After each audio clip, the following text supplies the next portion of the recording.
Viewer beware.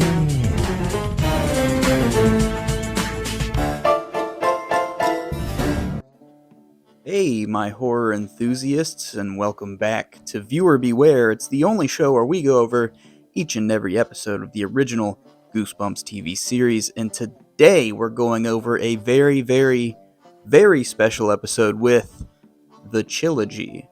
What makes the Chillogy so special is it's the only 3-part episode in the entire series, so when you push all the episodes together, it's over 60 minutes long, which would technically make this a feature-length film. Almost 20 years before the actual movie. Exactly, and that's crazy ambitious for the time that this came out. It's also the only episode in the series that's not adapted from a book or short story, or taking any inspiration from any previous books at all, meaning it's 100% created just for the show, so RL Stine gets no writing credit whatsoever on this one. So it's not even a goosebump? Technically, but a lot of the same feel is there. I mean, I really thought that there used to be a Chillogy book when I was a kid. I looked all over for it, couldn't find it in the library, or I think Barnes & Noble was there, like Pop Books was one of them, I think. It was nowhere. That's the main point. I don't know I have to name brands for you to get it. There's no books out there for this. But let's just jump right into part 1 of the Chillogy, titled Squeal of Fortune. It's about a young girl that tries to run a scam and then things backfire pretty quickly. Sure, we've seen it before, but have we seen it with a pig girl transformation? I think not. I can't remember it. So, let's fire up those squeals for the fortune! The series of events kicks off with a tour of Carlsville before we are introduced to the Plastic Man himself. Carlsville is open. Time to play. Very foreboding. Anyway, we are introduced to our main character Jessica out for a stroll when she comes across Matthew and Todd at a yard sale pricing out their collection of baseball cards. Jessica has a reputation as a swindler, so when the boys see her coming, they stuff all their cards into their desk. But Jessica is a little too smart for them, offering to buy the whole stash and desk for only $20, forcing Matthew to show her the cards, which she of course haggles him down on. $2, not a penny more. But you only paid Bobby Staley $1 for it. Todd? Fine. $2. Do you have change for a 20? No. Oh, well, the only other bill I have is, well, it's just a 1. When Jessica is back home, we see she is a much more shrewd businesswoman than we originally thought as she is watching her stocks. Jessica's little brother interrupts her investment banking time to ask her for a small loan to buy their mom a gift, which causes Jessica to get on his case for never saving his money. I know, I've got to start saving my money. You waste it on games and candy and toys. For what? Well, how about for fun? Jessica is obsessed with making a profit. The only way that she would allow her brother to borrow money is if she could trap him in a predatory high-interest loan. Overhearing that exchange, Jessica's mom forces her to clean up the attic as a form of punishment for her Scrooge-like behavior. While cleaning, Jessica notices the model town of Carlsville and immediately sees dollar signs. But Carl has other plans. Hello? Mom, it's Jessica. Can you come up here? Jessica asks her mom for the town with the intention of selling it, but her mom only lets her have it if she keeps it around. Naturally, she's upset at this missed business opportunity, but before she can really react to the situation, she gets a call, but not from her cell phone. As soon as Jessica touches the payphone, she's zapped into the model town and decides to get some answers from the caller. Who is this? Carl. But my friends call me Carl. Carl claims that being in this town gives her real opportunity for profit, if she can find it. As she searches around, she finally comes face to face with Carl, who fills her in on all the business ventures he has, like selling lemonade. Apparently people can't resist Carl's liquid, which entices Jessica enough to go along with the business. Carl lets her take 50% of the profit, as long as she agrees not to raise prices. Jessica is immediately getting to work pulling in customers, and these people just can't get enough of the sweet, sweet lemonade. Well, that is the best lemonade I've ever had. How much do I owe you? $1. Well, that's all. Well, give me 2 more then. Seeing how much people love this lemonade, she convinces her business partner to only fill the cups halfway to double their profits. But double isn't quite enough, as Jessica immediately starts raising the price and stashing the lemonade away to cause artificial scarcity. People are suddenly swarming the stand in droves, despite the high price and small portions. Even though she's making gobs of cash from the rowdy crowd, Jessica decides now is a good time to pretend her lemonade is almost completely gone and jack up the price even higher. We're all out of lemonade. There's only 1 glass left. Out of lemonade? How could that be? As the bidding war breaks out for the last glass, the rest of the pitcher accidentally falls over, and the crowd turns on Jessica for being a greedy little pig. He's nothing but a greedy little pig.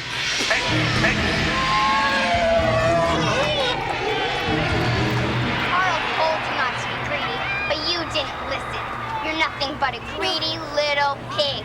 Jessica snatches up her cash and swears it's not her fault, and Carl set her up. But Carl shows up just in time to unleash the mob on her, causing her to run through the town.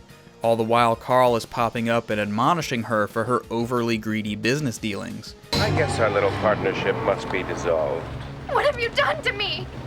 You hogged the profits. I should have known you were nothing but a greedy little pig. Pig Jessica is able to buy herself some time by throwing the money away and locking herself in the phone booth. Desperately, she tries to call for help, but nobody will answer, causing the town to drag her into the street for what I can only assume is a public execution. But just at the right time, Jessica's brother answers her cell phone and zaps her back to the real world. Jessica then apparently has learned her lesson about greed and chooses to toss the town in the garbage. This town ain't big enough for the both of us. Hey,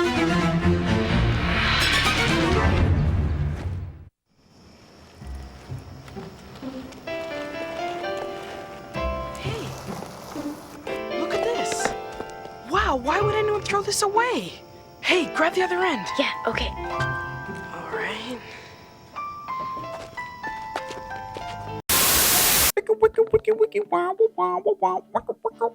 I don't know how to beatbox, I'm sorry.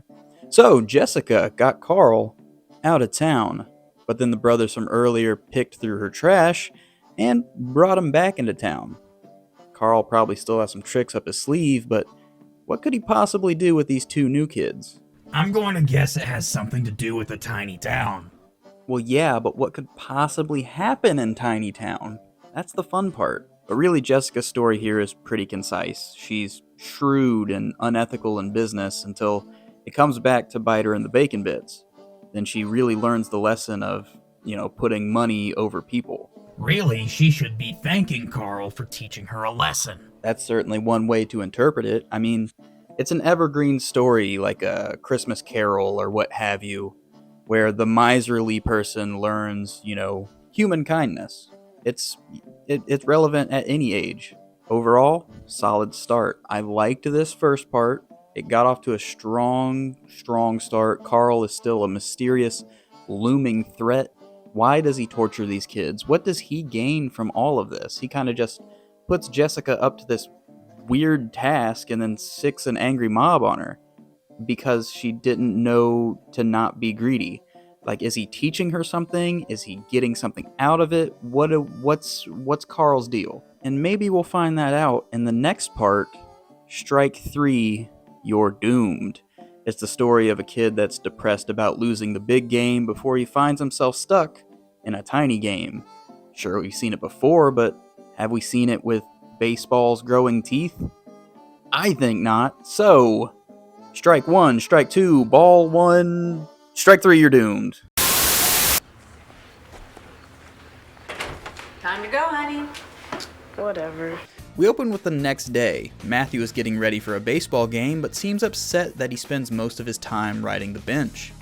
Before he leaves for the game, he looks back at the Carlsville model and notices the baseball field, taking time to fantasize about winning a big game. It's gone! The Tigers win the championship! The crowd is going wild! Woo! Yeah, sure. At Matthew's real game, we see he spent most of the time sitting around, which it seems like the only one that cares is the opposing coach. Erickson hasn't played. He's still on the bench. The rules clearly state all boys must get into at least one game each season. Come on. It's not just about winning. Our job is to provide an opportunity for all the boys. What? This is a community league. Let the kid play. If I do that, we lose. So not only has Matthew not played in this game, he's not played in any game. That's an insane thing for a Little League coach to do to a kid. Both the ump and the other coach have to force Matt's coach to play him, but he still throws a fit about it. Obviously, since he never got a chance to bat in a real game before, Matthew doesn't have great odds here, but he stands in the box anyway. After looking past 2 strikes and shrugging off his coach making fun of him, Matt swings and whiffs big time. Game over, season over. Matt feels like a loser. That night, Matt is very depressed about the game and just sulks in his room, even with his dad trying to cheer him up. You know, Matthew, there are a lot of things that you are good at. Baseball's not the most important thing in the world. As Matt tosses the ball in his room, it suddenly gets sucked into the tiny town, and as he gets closer to investigate, so does he. Carl is immediately there to greet Matt and draft him to his team. But I was just standing in my room, looking at this miniature field. That's why they call it Little League. Despite there being no fans or even other players, Coach Carl still puts Matt at the top of his lineup and starts the game, acting as coach, announcer, umpire, and national anthem singer.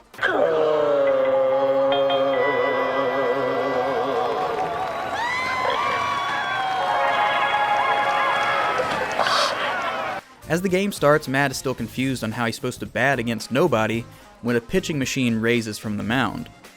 Matt is overwhelmed with the machine's pitching speed until it throws a questionable pitch. I can hit that.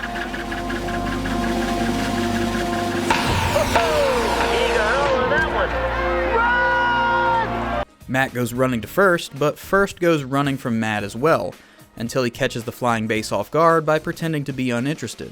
So now Matt's on first, but with no other players, what exactly is he supposed to do? What kind of game is this?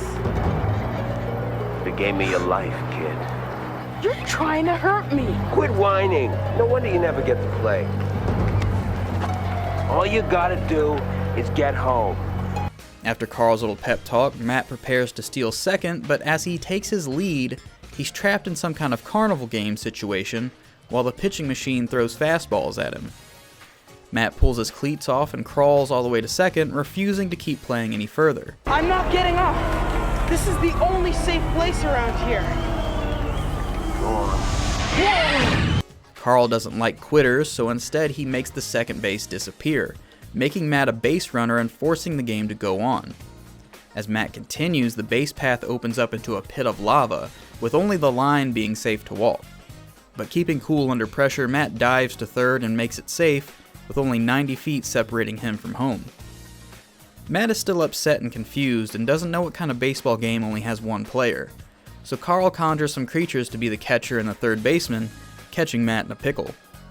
In typical pickle fashion, Matt is run down back and forth with things looking bleak. That is, until the ball gets bored.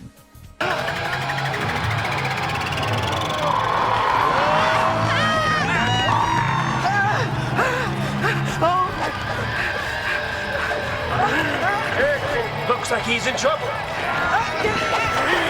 Now technically the ball touched him here and he should be out, but Matt slides home and is magically teleported back to his bedroom, where he passes out from exhaustion. The next day, Jessica comes by to give back Matt's cards that she had haggled him down on, when she notices Carlsville in his room.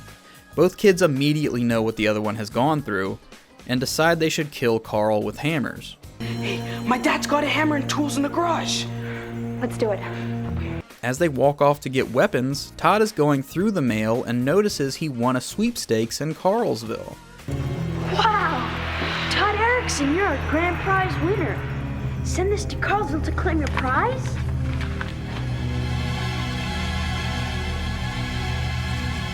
Where's Carlsville?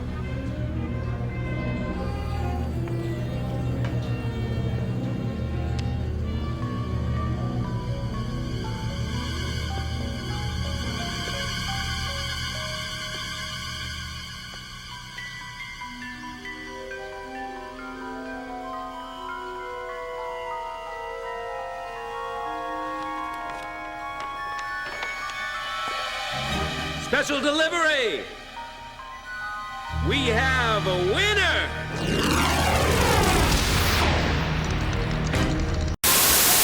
So, Jessica and Matt are now teamed up against Carl, but before they could really do anything, Todd gets enticed by the tiny plastic man. Also, we don't really get any more background or motive for Carl and what it is that he's doing here. If anything, he just kind of figuratively and literally coached Matt through this episode.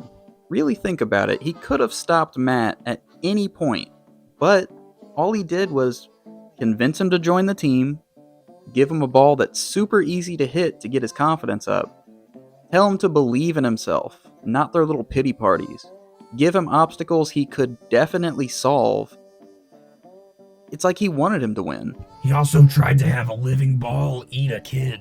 Oh, those were nibbles at best. If anything, after rewatching this stuff, I'm starting to think that Carl's not that bad of a guy. He just sees these kids with problems and then helps them out in his own tough love sort of way. He's like a tiny plastic cat in a hat. Yeah, he's just like a wacky guy that threatens kids. For their own good, of course. But that leaves us with what's going to happen to Todd. So far, really, the only thing we know about Todd is that he likes to participate in mail-in sweepstakes. And I mean, that's... maybe like a future gambling addiction or something? I don't know. And that leaves us with the last part. Escape from Carlsville. It's the story of 3 kids stuck in a tiny town, trying to flee for their lives.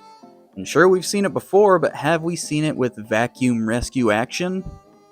I don't think so. So let's just jump right into it and escape from Carlsville. Hello? Can anybody hear me? Hello?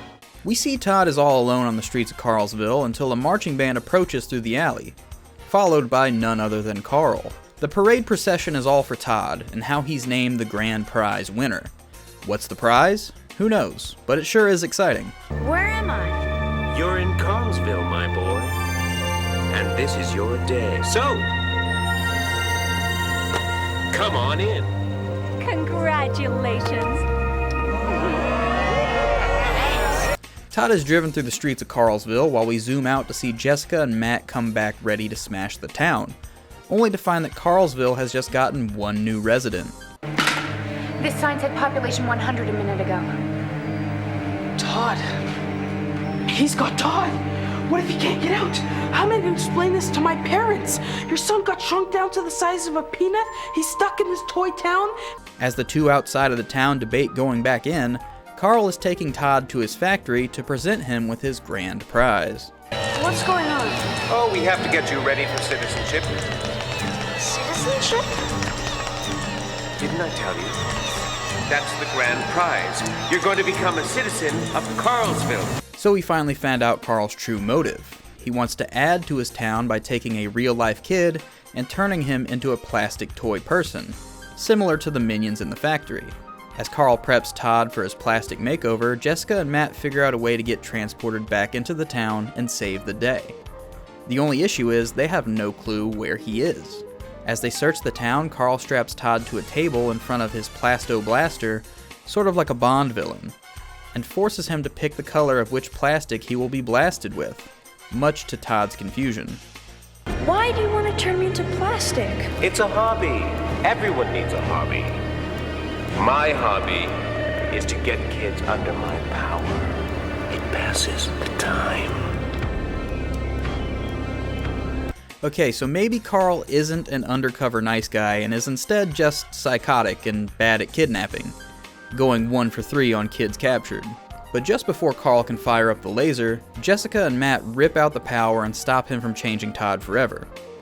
But now that all 3 kids are loose in Carlsville, they have no clue how to get out. Jessica takes them to the phone she used, but Carl cuts them off before they can make it. Matt takes the kids back to the baseball field to touch home plate, but again Carl cuts them off. But this time they hear something strange.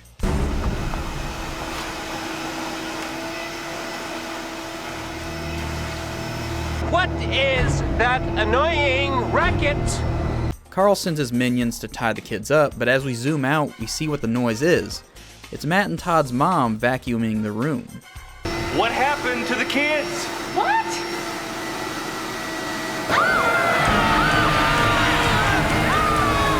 my parents!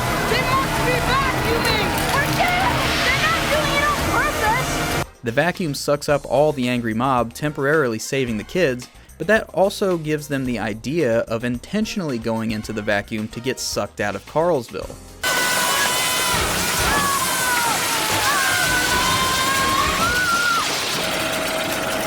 Honey, look at what you're doing. Oh dear!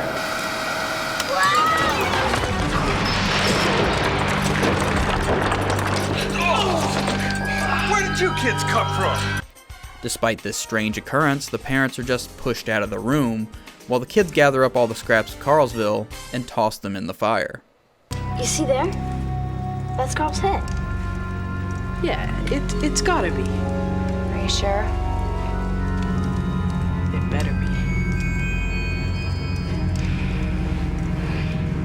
Next time, pick on someone your own size.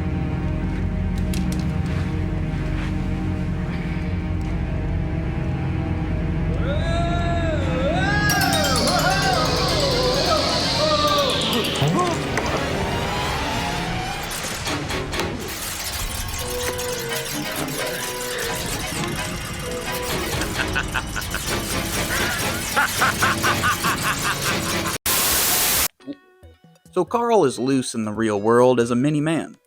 What can he do? Who really knows?